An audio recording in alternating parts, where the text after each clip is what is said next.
Hey, everybody. How you guys doing? So today, you see who I got on board today? So today we are going to talk about Black women reclaiming your voice. Ooh. And yeah, we know how we can be sometimes. Sometimes we keep things inside too much, but that's what we're going to talk about. But before we get started, let us introduce ourselves. So, hello, you guys. My name is Angela. I'm Catrice. And welcome to Unapologetically 50 Plus, where we talk about the real, the raw, and the rewarding experiences of Black women 50 and beyond. Wow. So today we are going to go through we're just going to do one, because I was thinking about, we're going to do two. But no, we're just going to talk about reclaiming your voice. And Okay. what does that mean? Whether you are seeking mental clarity, against the midst of societal pressures or cultural expectations, or just looking to rediscover and amplify your own voice. How can we do this? How does it impact us? And we're just going to have a lively discussion about right. this. And don't forget, please put your comments down. Let us know what you think Exactly. while you're watching. And how do you guys, how have you reclaimed your own voice? So, yeah, we're going to talk about that. I was going to also throw in decluttering our minds, which we might, because we Add a both, little bit. maybe, we'll see. Just a little bit. We'll see. So how does it impact Black women when we are silenced or we keep things bottled up? So reclaiming our voice it refers to processing or the process of rediscovering and asserting one's identity, opinions, and values with confidence, especially after periods of suppression or marginalization. It involves expressing oneself openly and authentically, making decisions that reflect one's true beliefs and desires, and advocating for oneself in both personal and professional contexts. And I know we have all at one point or another have been silenced, whether it's, in the workplace, in society, At home. Okay. She said that was some stank on it at home. At home. So that's what we're going to talk about. So what do you think about this? I mean, you just said a key word, being authentic.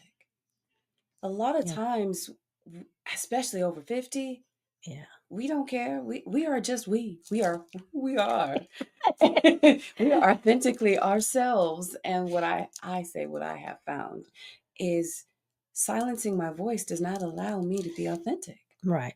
I have to speak my truth. Now, my truth doesn't mean I overwhelm someone else, but it is my truth to say, to speak, to voice. And suppressing that means I'm not being my authentic self and I'm putting on a mask.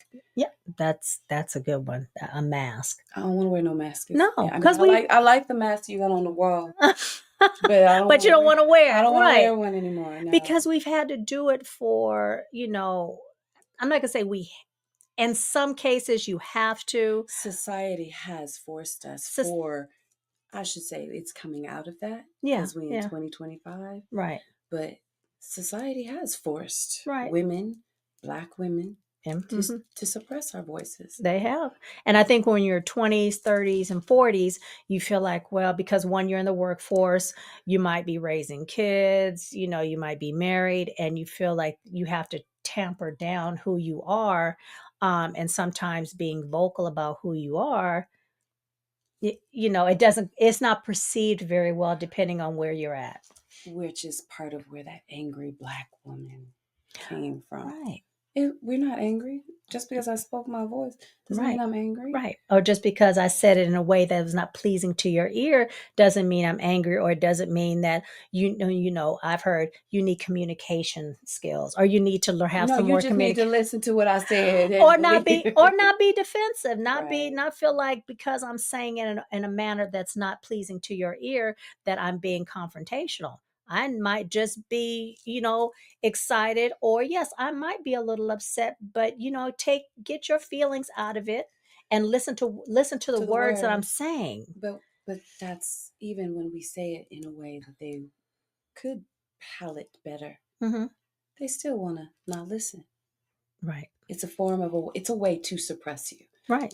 Either Right. way, because you Right. can say it, because I know all of us have said, okay, we have to have this tough conversation at work or with someone, and Mm-hmm. we practice or we think about, okay, I don't want it to come off so they don't get Right. defensive, and then they still get defensive. And it's like, well, dang, I should have You just said can't it. I should have just just said said the it the way way I wanted because to. it'd be interesting to know if other folks, especially in the work environment, if other folks have to think about the way they say something, or do they just say it the way it feels? Like you're saying, we have to think about, okay, how am I saying it? Is it going to offend someone? Is it going to come off as angry?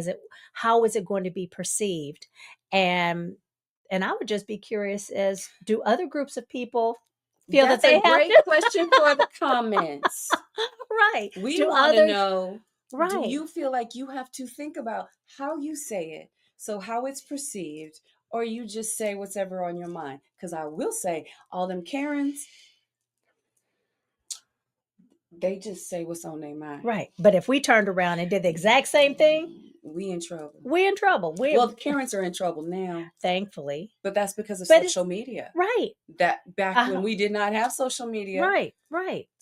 So the one thing that I have to say, that the impact of us reclaiming our voice, especially at our age range, it does foster a sense of empowerment, because like you said, at a certain age, when you hit 50, and then it's not 50 for everybody, but that's just kind of like a magical number. When you hit 50 and beyond, you do feel more empowered to, you know, say what you have to say. And you feel like a leader. I remember one time you were talking more about, being the matriarch. And I never thought about that, because I have an older brother, so he is now the patriarch, but I never realized, and I am the matriarch in my family. Wow. And it never, until you had said that, I never thought about that. But yeah, as we get older, we are now becoming the matriarchs. And how are we influencing our family, our community, if we're being silenced, or if we feel like we can't speak our authentic selves, speak our minds? I mean, So, just what you said. Even if you're not the matriarch, we're becoming elders. We yeah, are becoming the the elders. elders, yeah. And so there's so much wisdom that we have from Hmm. our life experience. Right, right, And if you're not able to speak that right, or teach that, and it's frustrating. It's different than when we were growing up, because when grandma spoke or the elder spoke, we listened. right, And now right, we listen and we don't judge. No, we just listen. But right, but now it's more like there's an evolution, so it's a little different. However, there is a power in saying your authentic truth, what you feel, hmm, what you don't right, have to give advice, right. but you don't have to suppress, you know, what you're feeling in that moment either. Right, right. And I also think that goes for, and when you said, or at home, that also goes for, if you were married or are married, there has to be a level where you feel that you can speak your truth, whereas you might not have, you know, in your 20s, 30s, or 40s. You need to feel that even in your relationship, whether it's a marriage, long-term relationship, whatever, even a relationship with your friends, female or male friends, there is a freedom, a freeing of your spirit when you're able to speak authentically, and it doesn't become a confrontation. Or even if it does, you're still able and feel strong enough to speak your truth. That, but because I will say, when I was married, I did not speak my truth. I held my tongue. I didn't say anything. Mhm. And there are repercussions to doing that long term, Right? because what you do is you're swallowing all of that. And it'll come out, and it eventually will regurgitate whether you want it to or not. Right. And then they're like, well, where is this coming from? Right. But also with your friends and with family. Right. I'm at an age now where I want the people around me that even if I don't say it correctly, you know that my intentions were never to harm. Right. It's about conversation. Right. Right. And it's about listening to the words and hearing me. Now, it's harder on the job because there's not that relationship. Right. Right. However, but in family, with friends, I want you to keep it 100. Right. Be your authentic self. I don't want to always put that mask on, and now you're just seeing the fake me. Right. Right. And also you got to think about and you said that when you're swallowing that, and that also has physical impact if you're constantly, like you said, swallowing back or holding back what you really want to say, because that does affect it affects what the throat chakra, and you have that the energy is not flowing. And I know maybe everybody doesn't believe in that or think about that, but it does have a physical impact, even if it's not your throat chakra.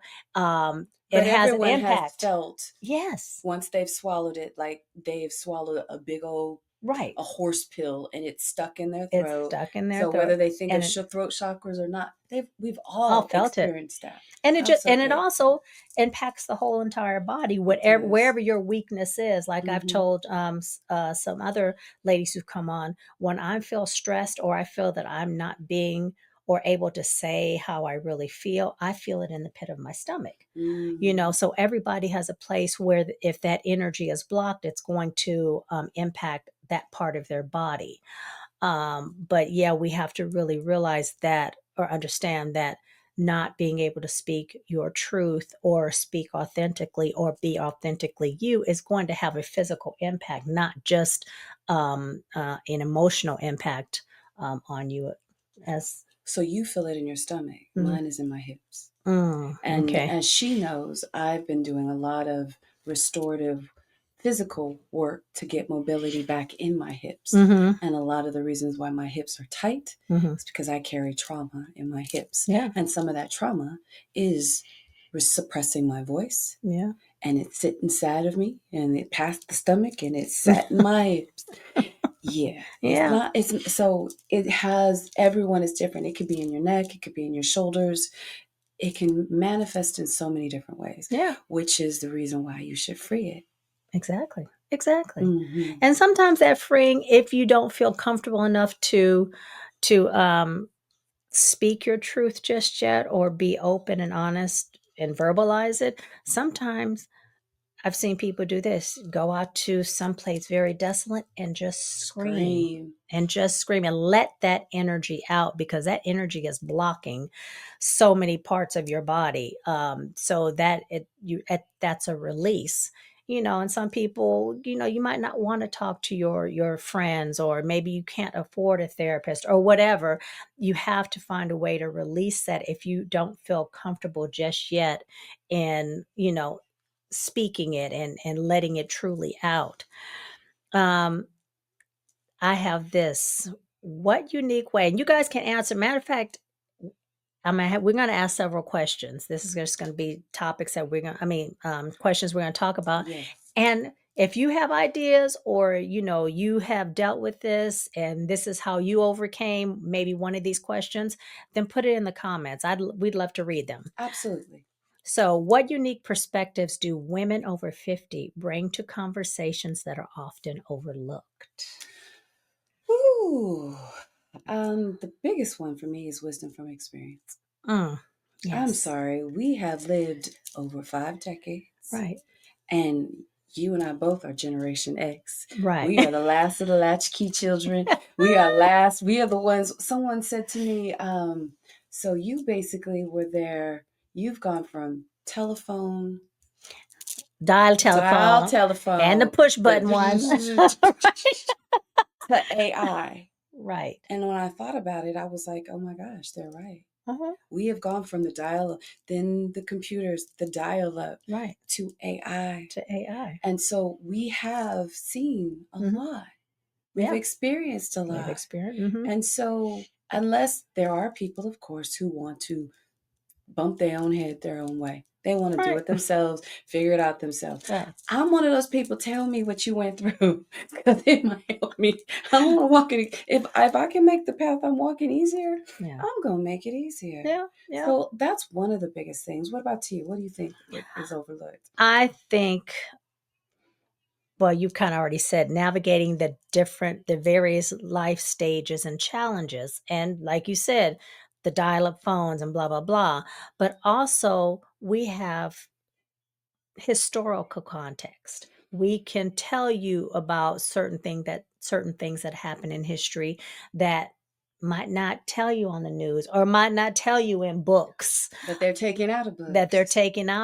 In books. We can talk to you about emotional intelligence, which we'll be doing a podcast on that, on emotional intelligence and the resilience, because being that Gen X, which people have a tendency to overlook, we were the first real generation of, you come home by yourself, get in the door, have your snack. I walked to school at 6 years old by myself, 2 miles home, and at 6.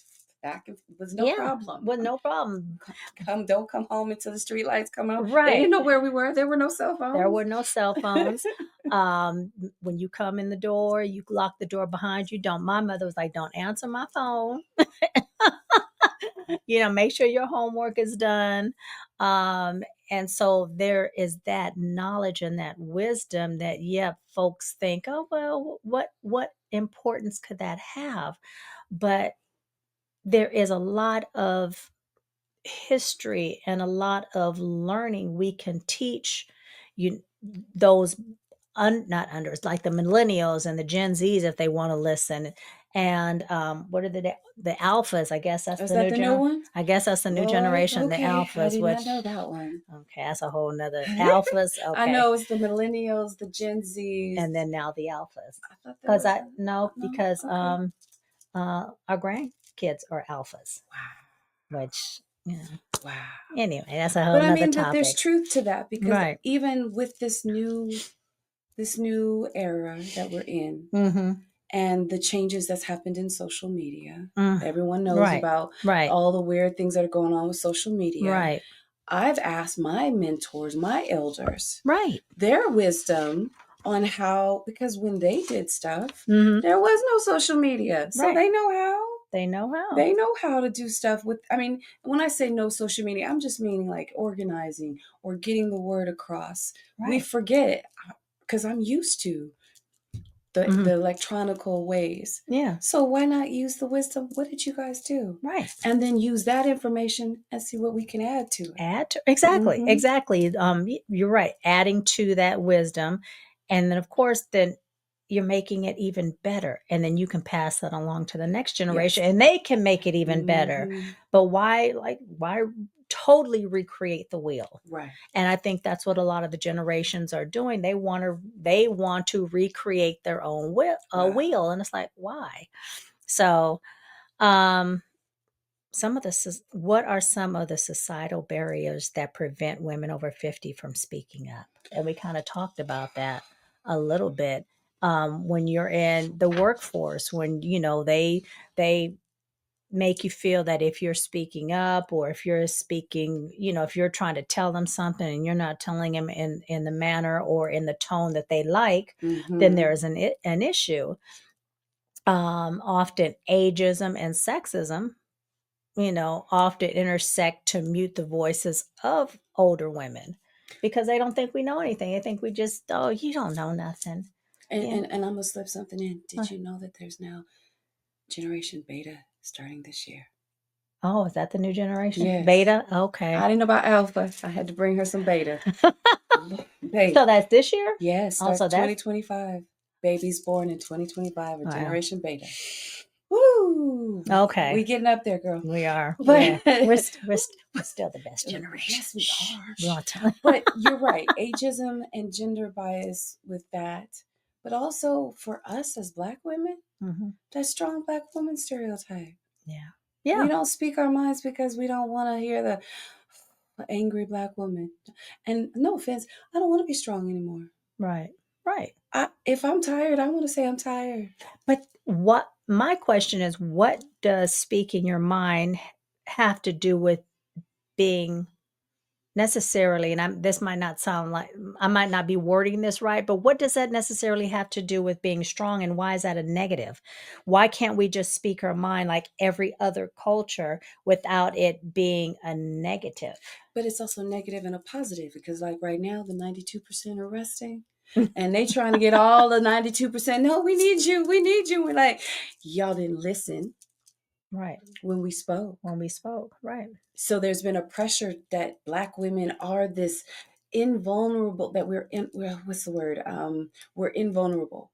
We are always able to handle everything. Right. So it's a matter of being strong in one way, as the strong as a angry Black woman, but it's also the flip. Like, we're always strong, so we have to always put it on our back and carry it. Mm-hmm. When we've been talking and putting it on our back for decades. Right. I know my grandmother talked about it. My mama talked about it. Right. I've been talking about it. Ain't nobody listen. So that's why the 92% was like, we're done. We're done. Right. That doesn't mean we're done from speaking our truth, but we're done from sticking our neck out and trying to guide other folks that aren't listening and say, look, this is what we see.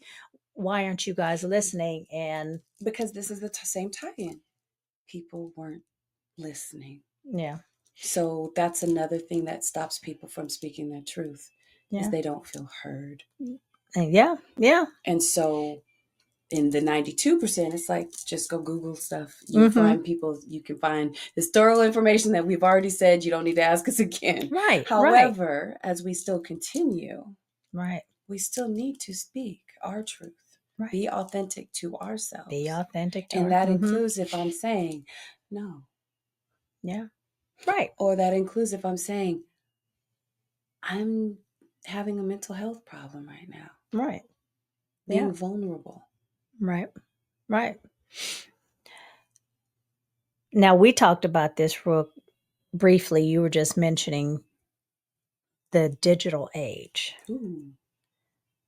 And have for you, because I know you're on social media, more than I am. Mm-hmm. How has that helped you reclaim your voice, or at least speak your truth? Be honest with you. And that's a great question, because I have some platforms that I don't speak my truth. Mm-hmm. That had my coworkers, my family, my children. So I kept it really cutesy, demure. Right. So, right. But then there's a platform that I am authentically me. Mm-hmm. And I've gotten backlash behind it. Mm-hmm. And I've had to say, well, there's the unfollow button.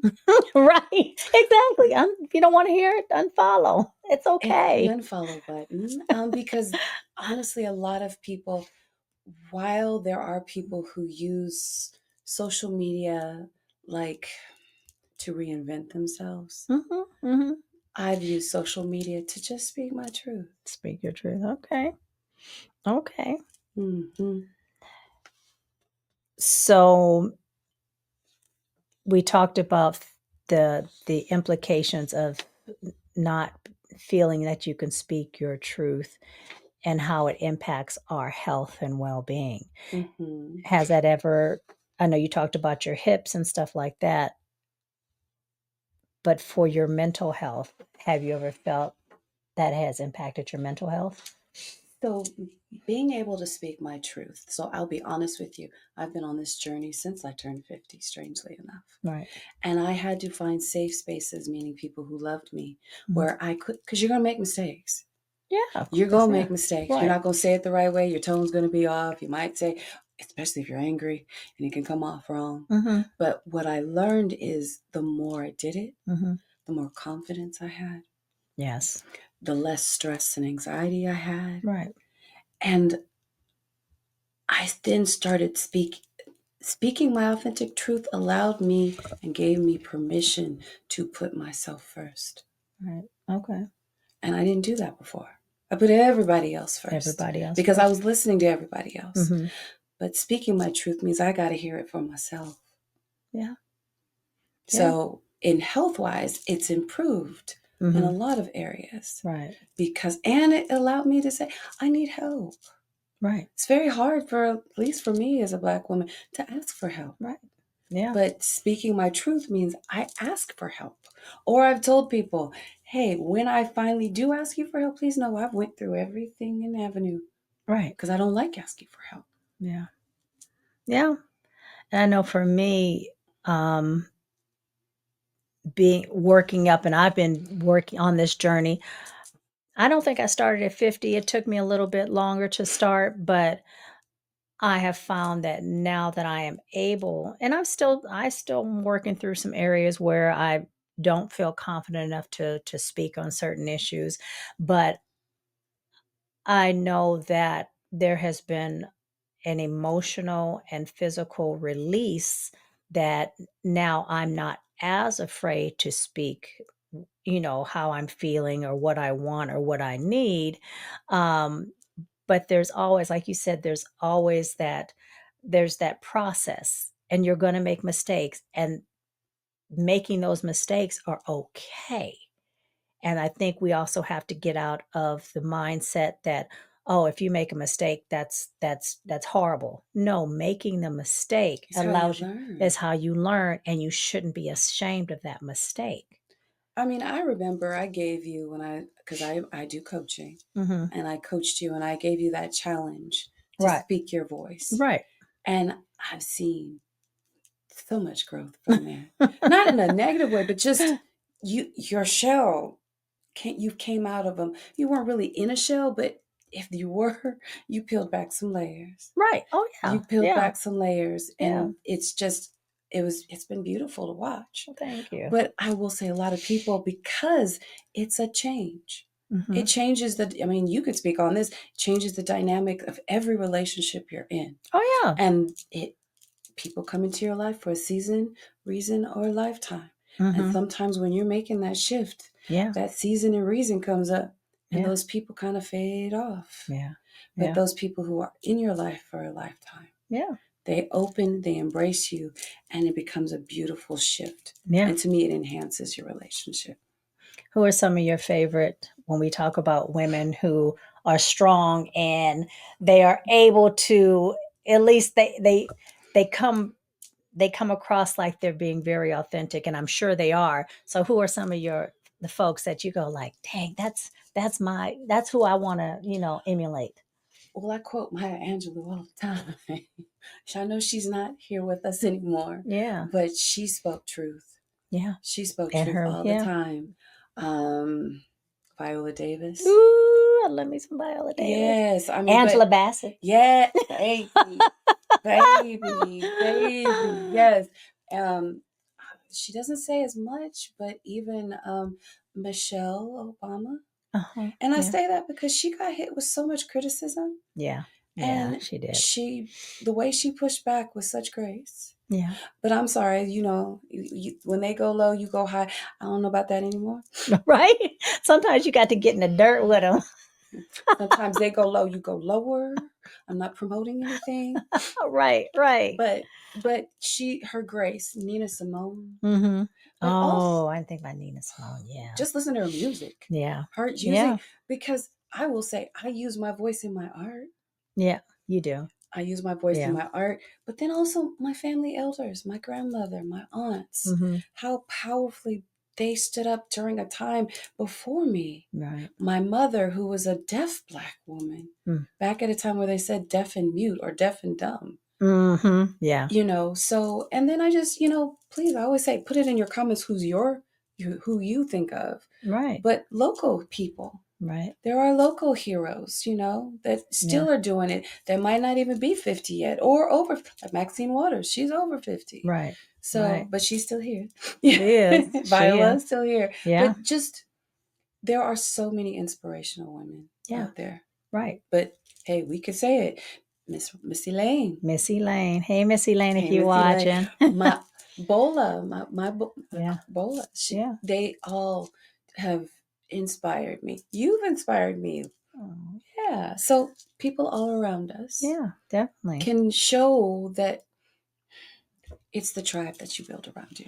And I want to go back to one thing that you did say is having someone that you trust, you know, especially another female that you trust, to when you need to when you're coming out of that shell and trying to learn to speak your truth, to be able to have that person that you know you can go to speak your truth, and they won't be judgy.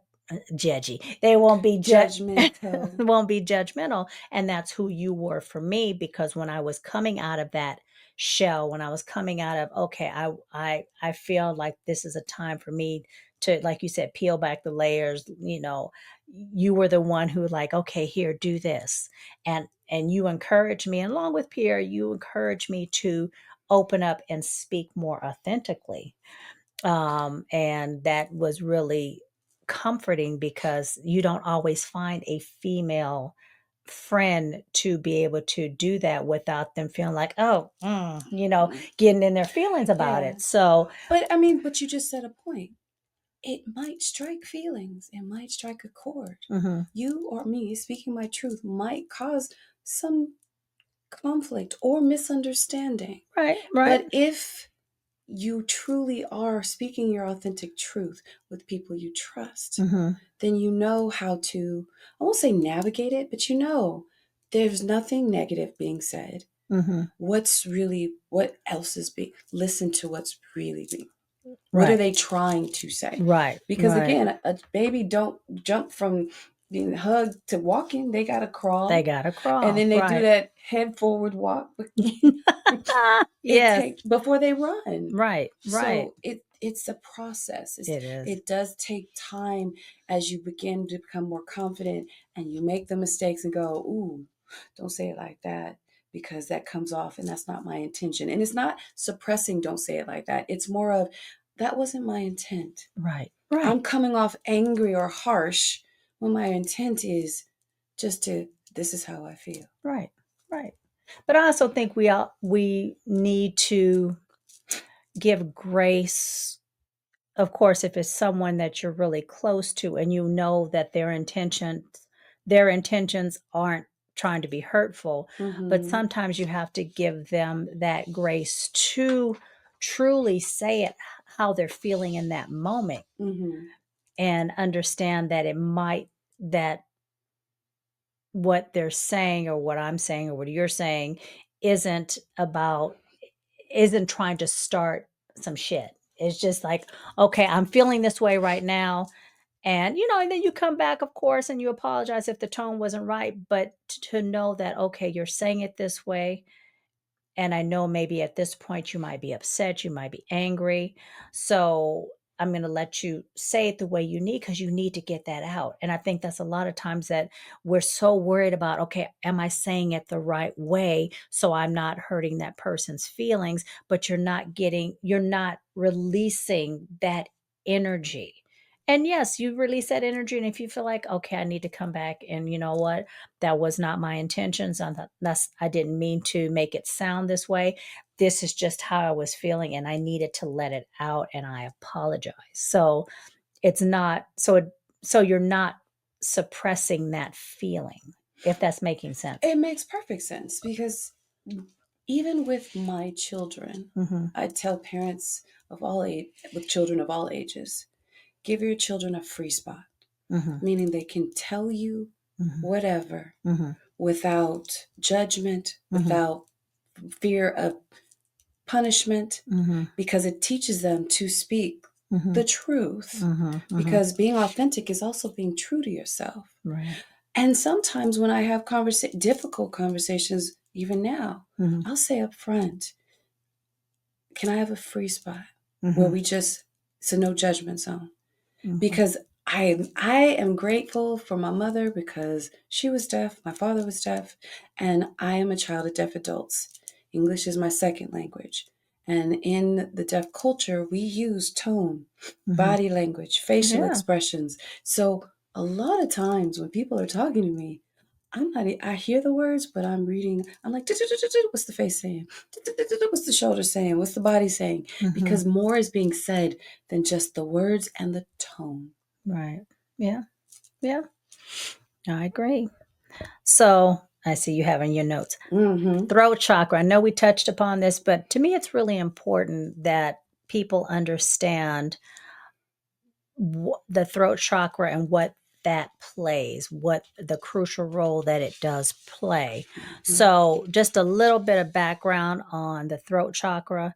I'm really, and we're both really into the holistic healing and the energy flow and manifestation. And, we know Absolutely. we are into that stuff. Yes, So, we are. But I mean, we are born in the 60s. We fly with children. I mean, it makes a lot of sense. Come on, keep it real. even though I was raised Catholic, let's just be I real. went to Catholic school too. Yeah. So the throat chakra is one of the fifth of the seven chakras in the body, according to Hindu and Buddhist tradition. It is located in the region of the neck and shoulders, and it is associated with communication, expression, and the ability to speak one's truth. The throat chakra relates to finding your voice and its specific relevance to self expression and communication. Anything you want to add? Sure, I'll keep going. Okay. The throat chakra plays a crucial role in how we express ourselves authentically and communicate effectively. It governs our ability to convey thoughts, feelings, and intentions clearly, fostering honest and open communication. When balanced, this chakra strengthens our capacity to express personal truths fearlessly, enhancing self identity and allowing us to stand up for our beliefs. It also bolsters creativity, particularly in activities that involve our voice, such as singing, public speaking, and writing, encouraging not only the creation, but the sharing of creative work. Yeah. Additionally, the throat chakra emphasizes the importance of listening skills. Effective communication is as much about speaking our truth Yeah. as it is about being open and receptive to others, Yeah. thus improving our relationships and fostering deeper understanding. Yeah. And that's another thing. And when in finding your voice, you also have to tune your listening skills Ooh, because it's not just about talking. It's about listening to that other person. And that's to me one of the true tests of, am I using my voice and reclaiming my voice in a productive manner? Because am I listening to what you're telling me, or am I just talking? that. So and that's hard. That's a skill that we all continue or should be continuing to practice. Absolutely. So and one of the impacts of finding your voice when it comes to the throat chakra, it's open and balanced. It helps individuals, particularly those who have felt marginalized or suppressed. Um, this is an incredibly significant for groups like older Black women who have historically faced both systemic and interpersonal silencing, as I'm sure most of us can, relate to that. Absolutely. So, by working to balance and strengthen your throat chakra, it can enhance your ability to advocate for yourself, express your needs and desires, and participate more fully in decision making processes that affect our lives. So, yeah, when you, again, that is in one of the seven chakras. And it's really important because I know for a long time, because sometimes I'll have readings done. Like I said, I try all kind of things. I'm not She does. I'm not narrow minded. I try all kinds She of things. I'll does. send her like, oh, listen to this. But when I had a reading done, one of the things was, and this was, probably, I think it was with John. He was talking about my throat chakra was closed and I had to open up my throat chakra. And that was my journey, part of my journey to, becoming who I am today, and I'm still growing. I don't believe we stop growing We until we don't are stop 6 feet growing. under. We don't stop growing. Every So day is a lesson. I'm every day, sorry. and every Every day we day. should be, we should be trying to better ourselves, with, speaking our truth and listening to other people. Anything you want to add So to it? let's see. Let me see. Let me see where you left off. Let me see. So, Yeah, breathing exercises. Oh oh yeah, the yeah, I got, breathing. mhm. I always do breathing exercises. So, I mean, basically, focusing on the throat chakra can lead to greater empowerment and a renewed sense of agency. Yeah. Um, it can just, I mean, you had said a couple of things that just made me think about just when you speak your truth, there's a freedom that you can't ignore. Right. And that shows up everywhere. Mm-hmm. And so when we speak up for injustice, community leadership, Yeah. wisdom to the younger generations, that's Mm-hmm. us using our throat chakra. Right. Right. Exactly. So, Exactly. but I will say, you were about practices to enhance the throat chakra. Well, one of them I like to do, and I'm not going. You can look it up on another YouTube video. I'm not going to actually do it, but there is this one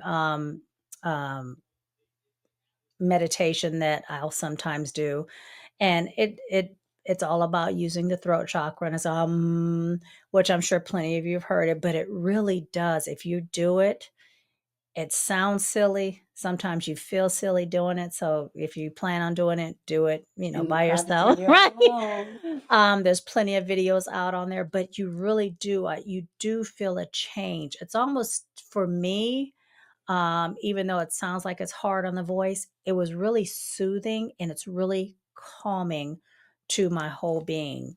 So again, I know everybody's not into the meditation or Chanting. chanting, but it really is soothing to the body, and it really opens up, and the energy really flows a little, a little more when you're doing that. So try it. You might like it. Are there plenty of other ways of strengthening the throat chakra? I mean, like, we all do it. You get your heart broken and you play that heartbroken song music and you're singing at the top of your lungs. I mean, Right. when he left a part of me. I cannot sing, but Mariah Carey's song. You could sing what Mariah Carey, Whitney Houston, whatever song. Right. Even if it's not, if you're in a great mood, you might be singing whatever song. Or the new Kendrick Lamar where he goes, mustard. You are enhancing your throat chakra. Right. I have car concerts all the time. Like I said, Yeah. I don't think I could sing, but I'll be singing at the top of Right. my lungs in my car or cleaning house. Right. And that releases. It's a way to just strengthen that chakra. Yeah. Or as she said, I like breathing exercises. Mm-hmm. And this one is called ocean breath. There's it's UJJAYI, Okay. but it's ocean breath. And you sit there and you breathe in through your nose. And then when you breathe out, it's through your mouth like you're trying to make an ocean sound or fog up, like when we were little kids, fog up the windows. Okay. So it's like, Yeah. and you're doing that, and that's encouraging openness Okay. I'm and gonna have to try clarity that and one. communication. Okay. I mean, you do that for a few breaths, Mm-hmm. but and then of course, writing. Yeah.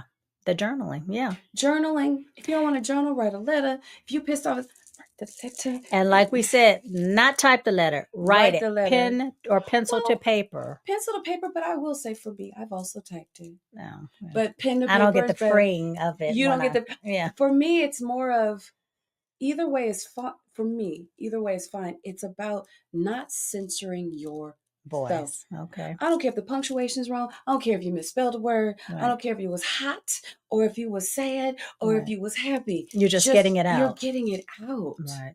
And then, even prompts that say, if I could say anything without fear, I would say. You could put that in the comments. Oh, wait. So Say that again. If I could say anything without fear, I would say. Put it in the comments. Put I'd it in be the interested to comments. I know. want to hear. I'd like to know. Yeah. Or my truth is. Okay. What is your truth? What is your truth? Right. What about physical movement? Because that's important. We don't think about when we've kept it all in. That means probably that our body is not flowing. When I know for me, when I'm able to speak my truth and I do speak my truth, I feel my body doesn't feel as tense. I feel like, okay, I can move. And so some of those movements for the throat are neck rolls, chin tucks. Now, chin tuck, I will say, it's good for you on cell phones because we look down all the time. Yeah, we're looking down. Put your chin down and push it. You feel funny? But that stretch is back in here. Yeah.